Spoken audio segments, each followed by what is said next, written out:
না জানি কেন রে এতদিন পরে জাগিয়া উঠিল প্রাণ। আওয়ামী লীগের স্পিকার শিরীন শারমিন চৌধুরীর নেতৃত্বে আসছে নতুন আওয়ামী লীগ।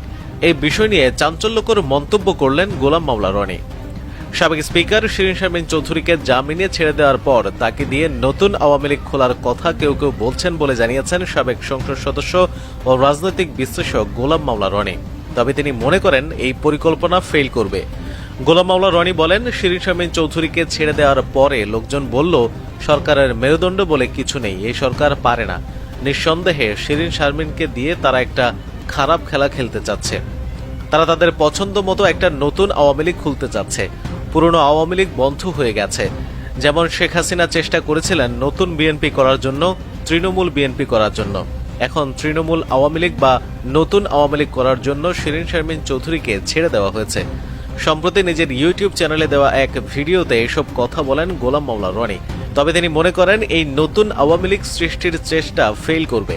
গোলাম মাওলা রনি বলেন, শিরীন শারমিন চৌধুরী তার মতো যাদের নাম রিফাইন্ড আওয়ামী লীগ, নতুন আওয়ামী লীগ এই নামে আসছে, তারা আসলে কেউই রাজনৈতিকভাবে মাঠে পরীক্ষিত নন।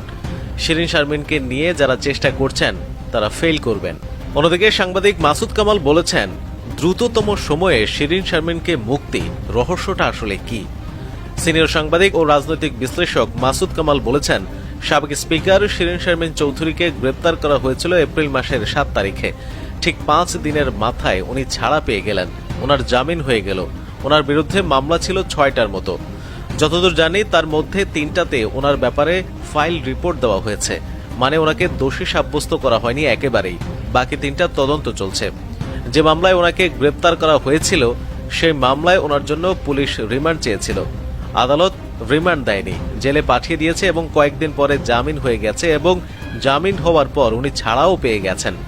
জামিন হওয়ার পর এত দ্রুত ছাড়া পাওয়ার ঘটনাও দেশে ইদানিং খুব কমে গেছে।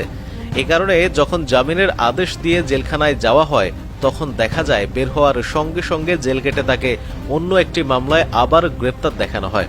এ ধরনের ঘটনা বহু ঘটেছে। শুক্রবার রাতে কথা নামের একটি ইউটিউব চ্যানেলে প্রকাশিত এক ভিডিওতে এসব কথা বলেন তিনি। মাসুদ কামাল বলেন, নারায়ণগঞ্জ সিটি কর্পোরেশনের সাবেক মেয়র ডাক্তার সেলিনা হায়াত আইভিকেও এরকম একটা মামলায় গ্রেপ্তার করা হয়েছে। উনি বারবার জামিন পান এবং জামিন পেয়ে বেরোতে পারেন না। আবার আরেকটা মামলায় ওনাকে গ্রেপ্তার দেখিয়ে আটক রাখা হয়। আওয়ামী লীগের অনেক লোক, অনেক সাংবাদিক, অনেক সাধারণ মানুষ আছে এই ধরনের হয়রানিমূলক মামলায় গ্রেপ্তার হয়ে জেলখানায় কাটাচ্ছেন। জামিন হচ্ছে না। মামলা চলুক, জামিন তো দেবেন, জামিনও হচ্ছে না। অন্তর্বর্তী সরকারের আমলে তারা জামিন পাননি এবং এই সরকারের আমলেও সেই ধারাবাহিকতাকেই অনুসরণ করে চলেছে, জামিন দিচ্ছে না। তিনি বলেন, জামিন পাওয়াটা যে একজন লোকের নাগরিক অধিকারের মধ্যে পড়ে, মৌলিক অধিকারের মধ্যে পড়ে, এই জিনিসটাও যেন এরা মানতে চায় না। ক্ষমতায় গিয়েছে, আগে যেটা তাদের উপর প্রয়োগ হয়েছিল এখন যদি সেটা অন্যের উপর প্রয়োগ তারা করতে না পারে তাহলে তারা যে ভোগান্তির শিকার হয়েছিল এটা এই মানুষকে বোঝাবেন কিভাবে? হয়তো এজন্য মানুষকে বোঝাচ্ছেন, পুরো দেশকে বোঝাচ্ছেন, দেখো আমরা কত কষ্ট করেছি, অতএব তোমরা কিছুটা কষ্ট করো। এটা কি এক ধরনের প্রতিহিংসা না ঘৃণা আমি বলতে পারবো না, কিন্তু এটা হচ্ছে ঠিক আছে, হোক, যা হবার হচ্ছে, আমি আপনি তো ফেরাতে পারবো না। তিনি আরো বলেন, আমি ভাবছিলাম শিরীন শারমিন চৌধুরী কেন এত ভাগ্য নিয়ে এলেন। অন্তর্বর্তী সরকারের আমলেও দেখেছি এরকম আরেকজন ভাগ্যবান ছিলেন সাবের হোসেন চৌধুরী।